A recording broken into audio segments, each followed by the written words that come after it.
Actually जब मैं mister Bihar बना था तो एक्चुअली क्या हुआ था, मैं जब 10th में था तो मुझे काफ़ी अच्छे मार्क्स मिले थे 10th में। मतलब मुझे 80% से ऊपर था, तो मैंने फैमिली से बोला कि मुझे दिल्ली जाके मॉडलिंग करना है। और बिहार की मेंटलिटी आज से 10 साल पहले आप समझ सकते हो। तो मेरे बाबूजी को लगा कि बेटा दिल्ली जाएगा मॉडलिंग करेगा बिगड़ जाएगा, उन्होंने मुझे पटना छोड़ दिया। पटना से मैंने +2 किया, तो उस दौरान वहाँ काफ़ी नए नए शोज हो रहे थे। तो एक शोज का मुझे पता चला, द प्रिंस ऑफ बिहार करके था, उसमें पार्टिसिपेट किया। कोई नॉलेज नहीं था, ऐसा एकदम सूखा सा हुआ करता था। उसमें गया, मुझे बेस्ट स्माइल का अवार्ड मिला। उसके बाद तुरंत कुछ 2 या 4 महीने बाद मुझे कहीं फ्रेंड सर्कल से पता चला कि मिस्टर बिहार का कंपटीशन हो रहा है, mister glamour of Bihar. That was not mister Bihar, mister glamour of Bihar. मैंने फॉर्म फिलअप किया, उसके लिए 2-4 दिन का ट्रेनिंग दिया उन लोगों ने। उस टाइम मैंने पहली बार जिम ज्वाइन किया, थोड़ा सा हेल्थ पे फोकस किया। शोज हुआ, मुझे नहीं उम्मीद था कि मेरा नाम अनाउंस होगा, बिकॉज जब शोज कंप्लीट किया मेरे पास खुद के कॉस्ट्यूम भी नहीं थे जो राउंड्स में उन लोगों के थे, जैसे शेरवानी राउंड था, सूट था। और पटना में स्टडी करता था, घर से कुछ पॉकेट्स मनी आते थे, कहीं कहीं से कुछ फ्रेंड्स से कहीं कहीं से जुगाड़ करके मैंने कॉस्ट्यूम किया था।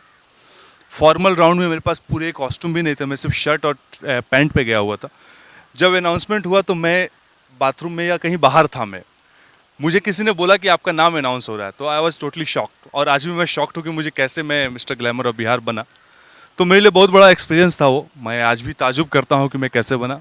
बस उसके बाद से फिर दिल्ली गया, सोचा जब ये ताज मिल चुका है तो दिल्ली में द रैम्प करके एक इंस्टीट्यूट आती है, वहाँ से मैंने सोचा कि मॉडलिंग की ट्रेनिंग लेता हूँ।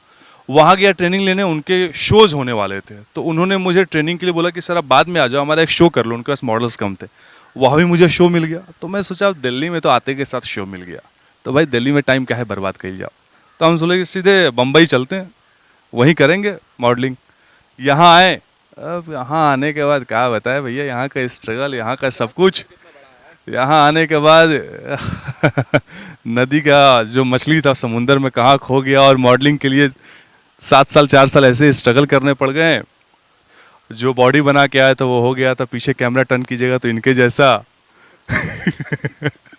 फिर उसके बाद वर्कआउट किया धीरे धीरे, आशा चंद्रा के यहाँ से मैंने डिप्लोमा लिया एक्टिंग। उसके बाद शोज किया मैंने उसका, फिर मैंने अर्जुन रामपाल, सोनू सूद, डेविड के लिए, लिंटास के लिए, काफ़ी सारे एजेंसियों के लिए मैंने मॉडलिंग किया, प्रिंट शूट किया।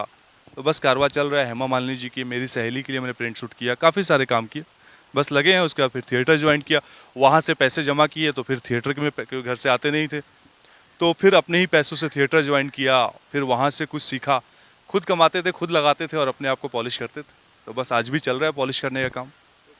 आखिरी सवाल, आदित्य जी के जीवन का सबसे बिंदास लम्हा कौन सा था? मेरे जीवन का सबसे बिंदास लम्हा कौन सा है? ऐसे तो बहुत सारे लम्हे हैं, बहुत सारे। स्कूल लाइफ सबसे बिंदास होगा, और शायद मेरे लिए नहीं सबके लिए होगा, बिकॉज सिर्फ ख्वाब ही रहता है और बाबूजी के पैसे पे मस्ती रहता है, तो उससे बड़ा लाइफ तो कुछ नहीं होगा किसी के लिए। बाकी उसके बाद बस तलाश है बिंदास की, और वैसे बिंदास भोजपुरिया पे हैं फिलहाल, तो ये लम्हा हमारे लिए सबसे बिंदास है कि हम बिंदास भोजपुरिया पे हैं। और आप सब लोगों के लिए वॉच कीजिए और शेयर कीजिए, कमेंट्स कीजिए। Thank you.